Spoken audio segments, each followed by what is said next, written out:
The roar of the Northwood High Gymnasium was a physical force, a wall of sound pounding against 17-year-old Jaden Carter's back. On the court, the state semifinal game was tied, the seconds bleeding away. The Northwood Knights were desperate for a stop, for a basket, for a miracle. And Jaden, the team's leading scorer and point guard, was trapped on the bench. He sat, a statue of coiled frustration, a towel draped over his broad shoulders. His long, powerful frame, built for explosive drives to the basket, was held rigid. He watched as his teammates, exhausted and outmatched without him, scrambled on defense. "Carter, eyes on the game," barked Coach Miller, a man in his late 50s whose face was a permanent scowl. Miller's philosophy was as rigid as his crew cut. Discipline above all, and for Jaden, discipline was a moving target. With 30 seconds left, the opposing team star player drove the lane for an easy layup. The Knights were down by 2. The home crowd groaned. A timeout was called. The huddle was tense. "We need a 3. Johnson, you take the shot," Coach Miller ordered, pointing to a lanky white forward whose shooting percentage was half of Jaden's. Jaden couldn't stay silent. "Coach, they're expecting that. Let me drive. I can draw the foul or kick it out if they collapse." Miller's eyes, cold and dismissive, locked onto him. "I make the calls, Carter. You ride the pine until you learn to follow the system. Your street ball heroics don't work here. People like you think you're above the playbook." The coded language was as clear as the buzzer. People like you. It was the reason Jaden had been benched for the entire second half after a single early turnover. It was a reason his creative, intuitive play was labeled undisciplined, while the same moves from other players were called aggressive. The play unfolded exactly as Jaden predicted. Johnson was double-teamed.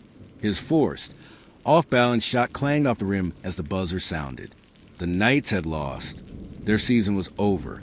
In the silent, grieving locker room, the air thick with sweat and defeat, Coach Miller delivered his post-game speech. "We lost because we didn't stick to the system. We lost because of selfish play." His gaze swept over Jaden, the accusation hanging heavy and unspoken. Jaden said nothing. He just changed, the dream of a state championship, and the college scouts that came with it, evaporating. He was a senior. This was his last shot.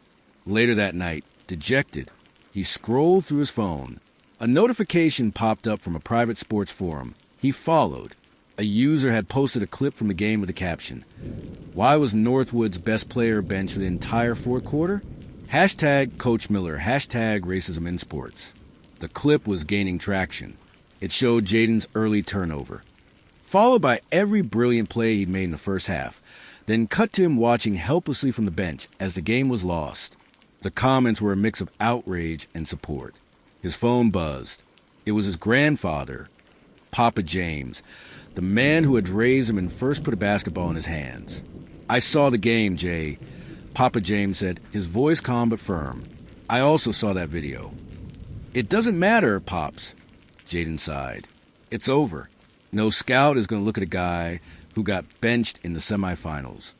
"You listen to me," his grandfather said, his tone leaving no room for argument.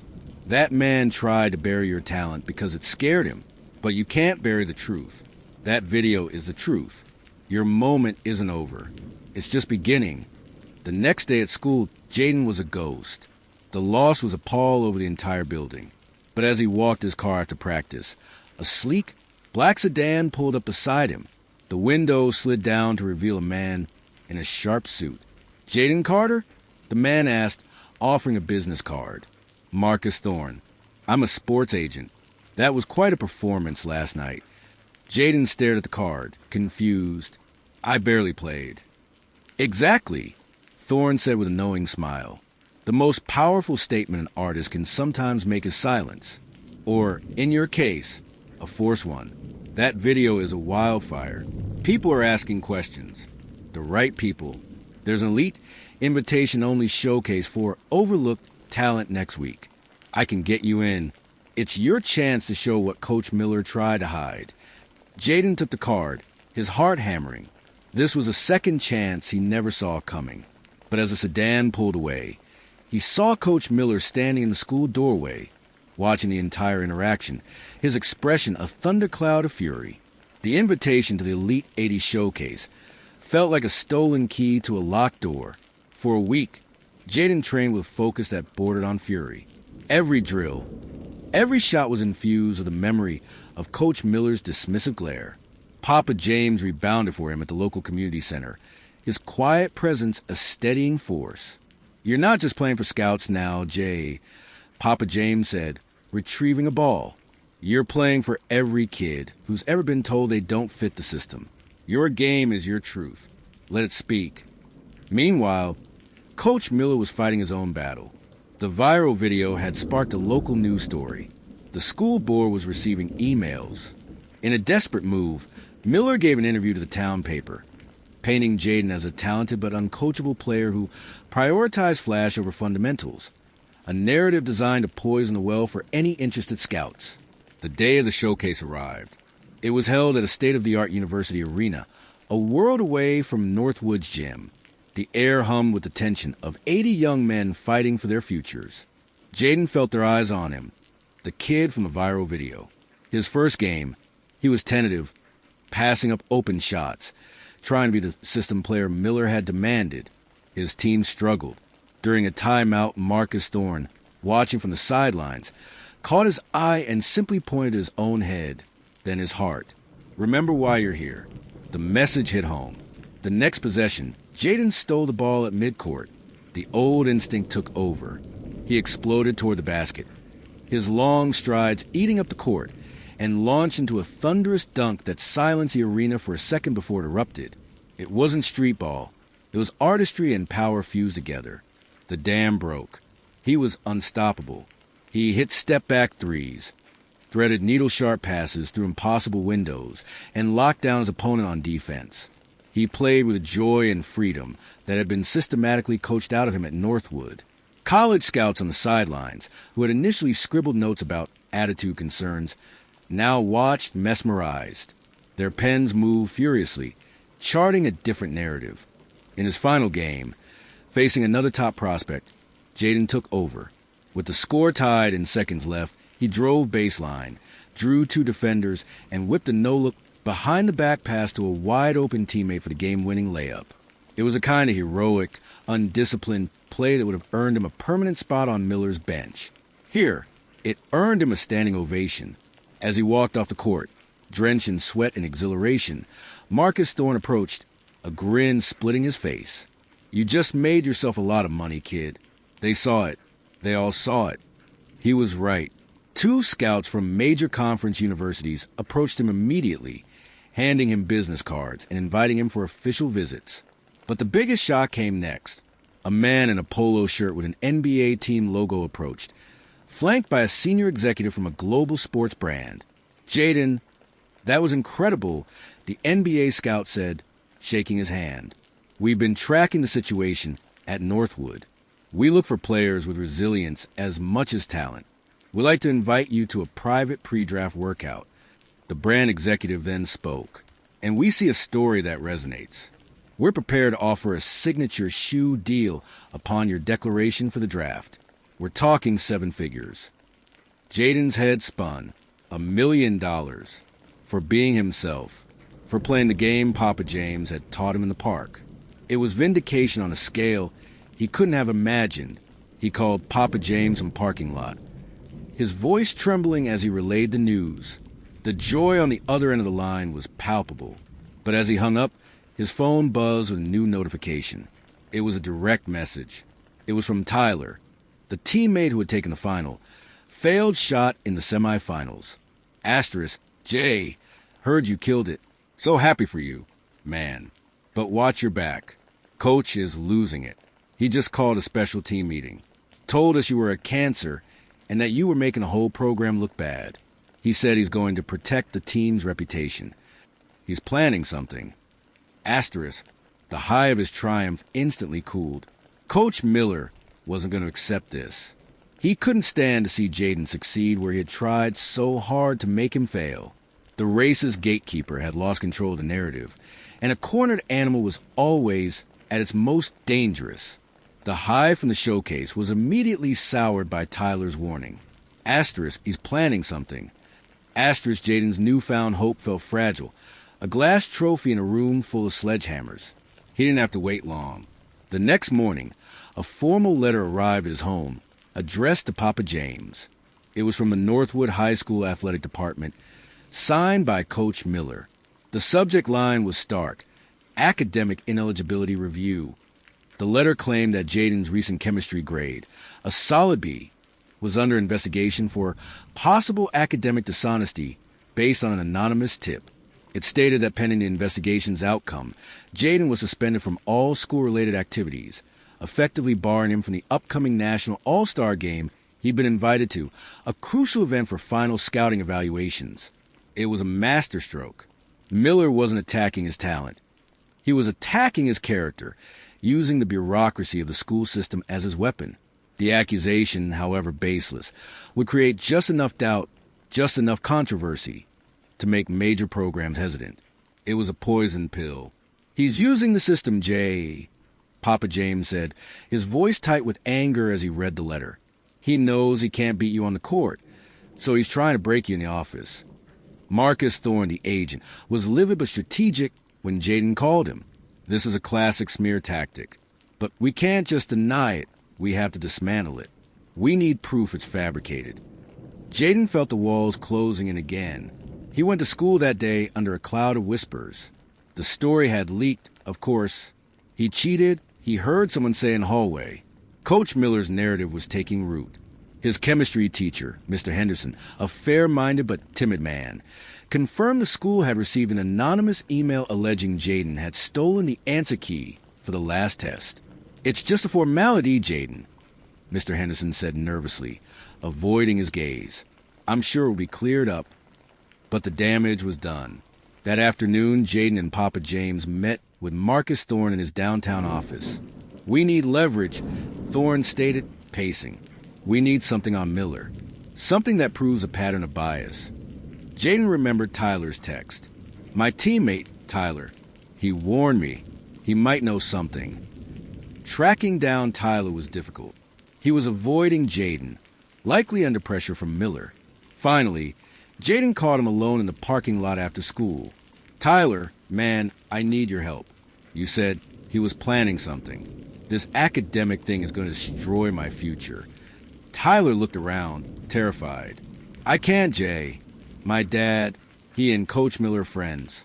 If I get involved..." "Please," Jaden implored. "He benched me for being black. He's lying about me cheating.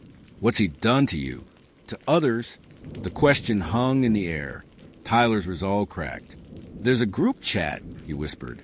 "The team captains. Coach is in it. He says stuff. After the semifinals, he was going off. He called you a..." Tyler couldn't finish, but his horrified expression said everything. "I have screenshots. But if I send them to you, my life is over here." It was the proof they needed. A digital record of Miller's racism. But it was trapped, hostage to Tyler's fear. That evening, Jaden's phone buzzed.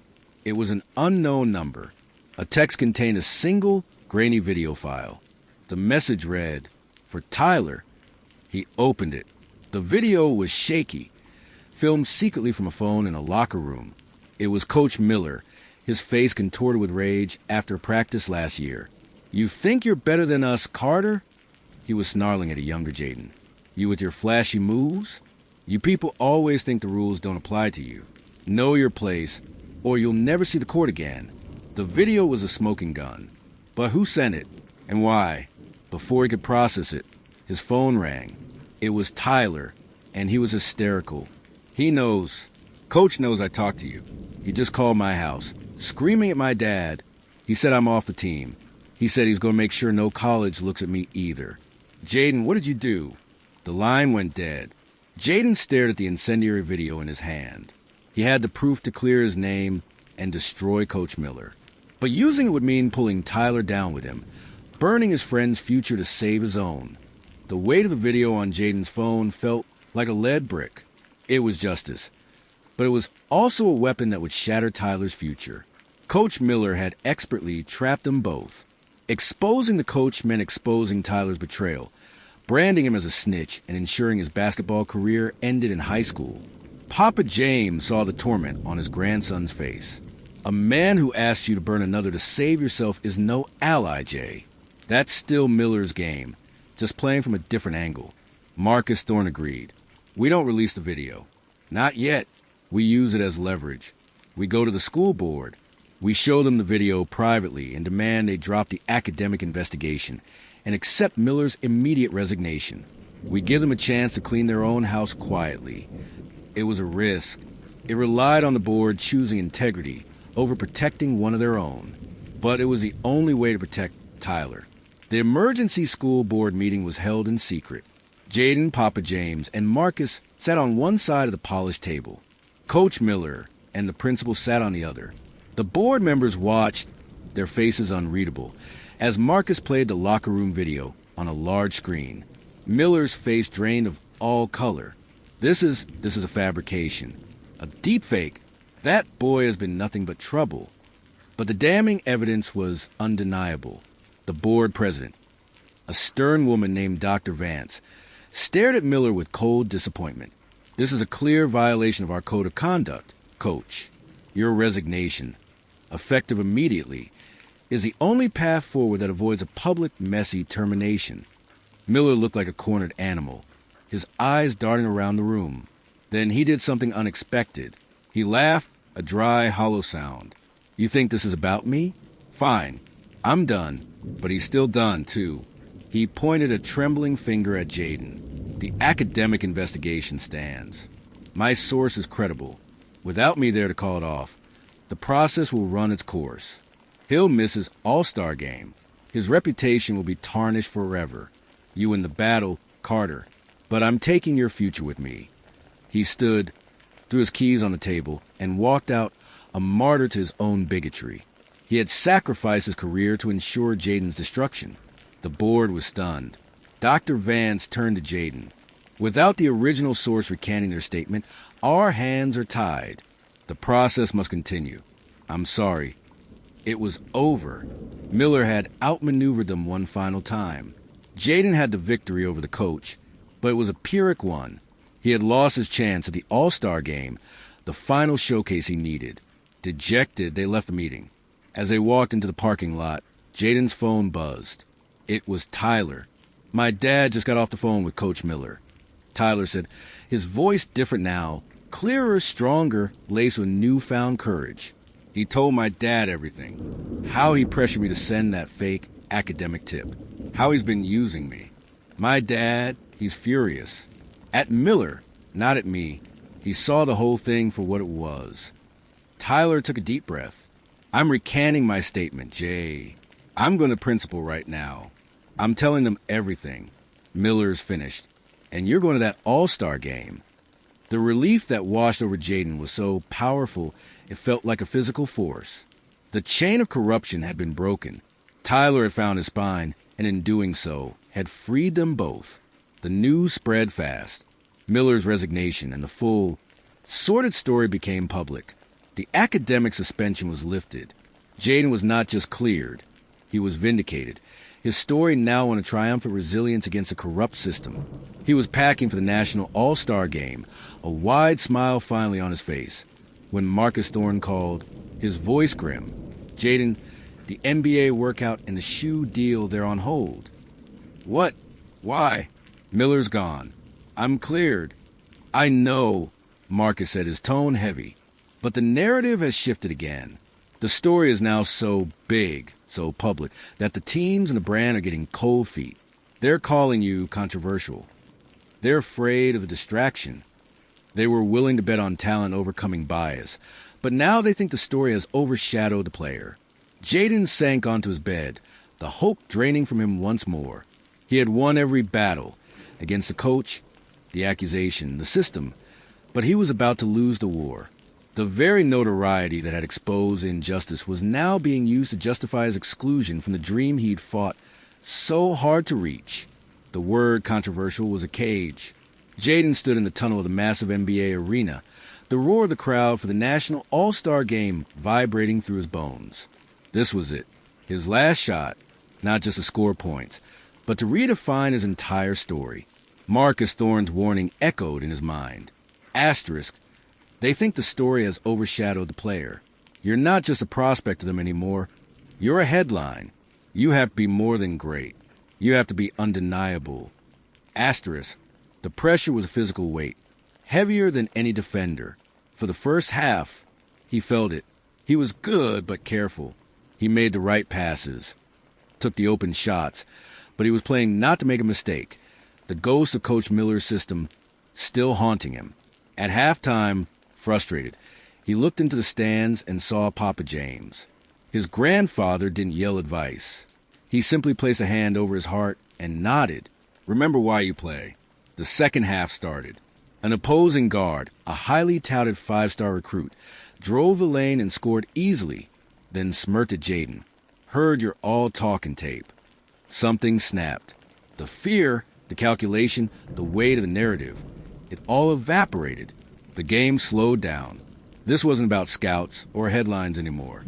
This was the game he'd fallen in love with on the cracked asphalt of the community center. The next possession, Jaden stole the ball. He didn't just run. He flew. He crossed over at midcourt, leaving the smirking guard stumbling, and rose for a dunk so powerful the backboard shuddered. The arena exploded. He was a force of nature. He wasn't just scoring. He was orchestrating. He hit teammates with passes they didn't even know they were open for. He played defense with ferocity that shut down the other team's best player. He was playing with a joy so pure, so infectious, that it became the story. The controversy wasn't overshadowing the player. The player was erasing the controversy with every breathtaking play. With the game on the line and seconds left, his team was down by 1. The play broke down. For a split second, Jaden saw it. The ghost of the semifinals. The playbook failure. The bench. But this time, he was a system. He drove, drew 3 defenders at the last possible moment, kicked the ball out to a wide-open shooter in the corner. The shot was pure. Swish. The buzzer sounded. They had won. The confetti fell. As his teammates mobbed him, the NBA scout and the brand executive from the showcase fought their way through the crowd. That, the scout said, clapping Jaden on the shoulder, his eyes alight, was undeniable. The workout is back on. Next week. The brand executive grinned. And the offer is now 8 figures. We don't want to just sign a player. We want to sign a legacy. The final scene is not a press conference or a signing ceremony. It's 6 months later. Jaden, now dressed in a sharp suit, stands with Papa James at the community center where it all began. They are surrounded by a group of wide-eyed kids from the neighborhood. He's not just donating money. He's donating time, launching the Jaden Carter Foundation to mentor young athletes.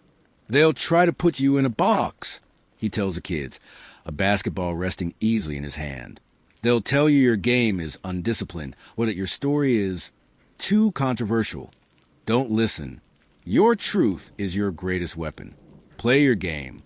Define your own legacy. He tosses a ball to a small boy in the front, who catches it with the same wonder Jaden once had. The cycle begins again, but this time with a guardian at the gate. Prejudice tried to bench him, but only positioned him for a greater comeback. The system tried to label him, but he rewrote the definition of a winner. The court was his battlefield, but his legacy became his masterpiece.